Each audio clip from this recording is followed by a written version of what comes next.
Hello friends, welcome to my channel. Today we'll discuss about solid principles. We'll discuss what is solid stands for.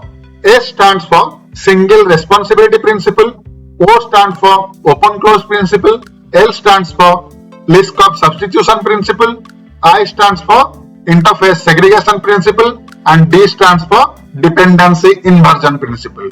So we'll discuss about all these principles one by one. In today's video, we'll discuss about single responsibility principle. So if you are new to my channel, please do not forget to subscribe. So let's get started with solid principle. First we'll discuss what is solid principle. Then we'll discuss the reasons we use solid principles. So solid principle is essential for creating high quality, maintainable and scalable software systems. By adhering to these principles, developer can build code bases that are easier to understand, modify and extend to more reliable and adaptable software solutions. These principles are essential part of professional software development, contributing to overall code quality and the success to the software project. Let's explore the reasons why you use solid principles. First, we'll discuss about maintainability. By following solid principle, we create well-structured and focused classes with clear responsibilities. This makes the code base easier to understand, modify and maintain. When changes are required, developer can confidently make modification without worrying about the unintended side effects. Next, extensibility. Solid principle, especially in open close principle, encourage the design of classes that are open for extension but closed for modification. What does it mean? This means that when new requirement arises or features need to be added, we can extend the existing code base through inheritance or interface rather than modifying the existing code. This reduces the risk of introducing bugs and ensure that the system remains stable and predictable. Next, testability. The solid principle promotes loosely coupled and modular design. Loosely coupled means two or more modules are interacting with each other without depending heavily on specific detail or implementation of each other. That is nothing but called as loosely coupled. And what does the meaning of modular designing? Modular design is an approach to software design that breaks down a complex system into smaller and self-contained module or unit. Each module has a specific well-defined responsibility and interact with other modules through well-defined interfaces. Unit testing becomes more straightforward since dependency can be easily mocked or replaced with test doubles. Writing unit tests for each component helps catching defects early and ensure the overall system reliability and correctness. Next, flexibility and adaptability. Solid principle emphasizes creating code that is less dependent on specific implementation, are more focused on abstraction and interfaces. This promotes flexibility and adaptability. This allows the system to evolve and change over time without any side effects. Developer can swap implementation, plug in new feature and adapt to changing requirements smoothly. Next, code reusability. Following the solid principle encourages the creation of smaller, focused and reusable classes. These classes can be easily integrated into other parts of system or even other projects, promoting code reusability, collaboration and teamwork. When developer adhere to solid principle, this results code base become more consistent and well structured. This improves the collaboration among team members and everyone can understand the code base more easily, and it leads to more effective teamwork and communications. Next, code quality and reduce technical debt. In solid principle, it promotes a good design practice and help reduce technical debt. So these are the various reasons why we use solid principles. Next, we'll discuss about single responsibility principle. The single responsibility principle states that a class should have only one reason to change. That means it should have only one responsibility. A class should be more focused on doing one thing and doing it well. This principle encourages the developer to create smaller and more focused classes that is easier to understand and maintain. Let's consider an example of a class that violates single responsibility principle.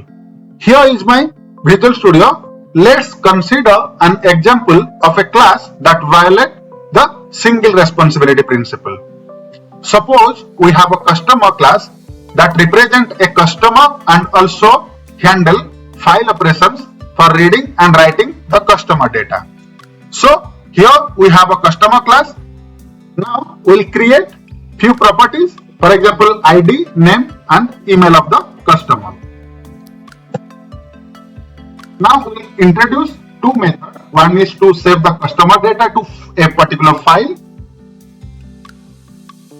We'll create a method to save the customer data to a file. Here we'll write the code to save the customer data to a file. So to do that, I'll specify something like string data equals to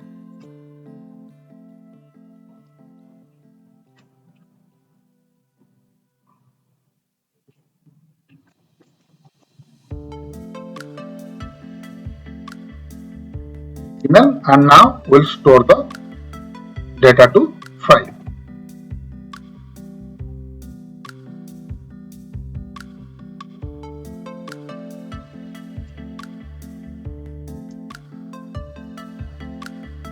Next, we'll create another method to read customer data from a file. To do that, I'll just copy the previous method, and here I'll change the name of the method, that is load from file, and the return type will be customer. And here specify if the file exists,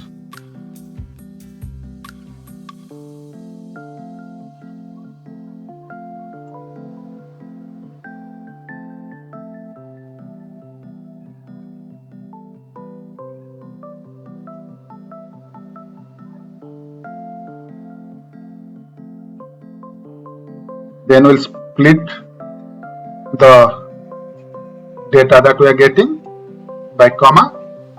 Then we'll check if the parts dot length is equals to 3, for example, and in the try parts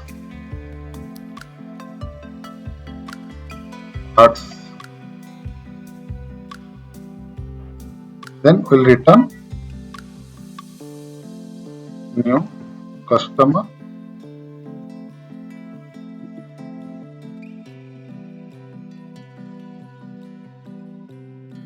In this example, the customer has two responsibilities.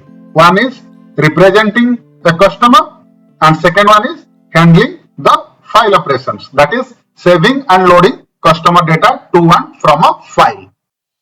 This violates the single responsibility principle because the class has more than one reason to change. If we need to change the way the customer data is read and written to a file, we would have to modify this class. To adhere the single responsibility principle, we should separate the concerns. Let's refactor the code. Now I'll create a separate class, that is public class. Maybe I'll name it as customer data file handler.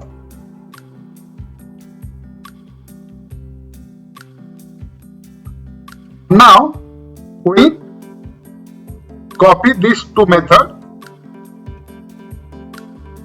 and we'll paste it in the newly created class.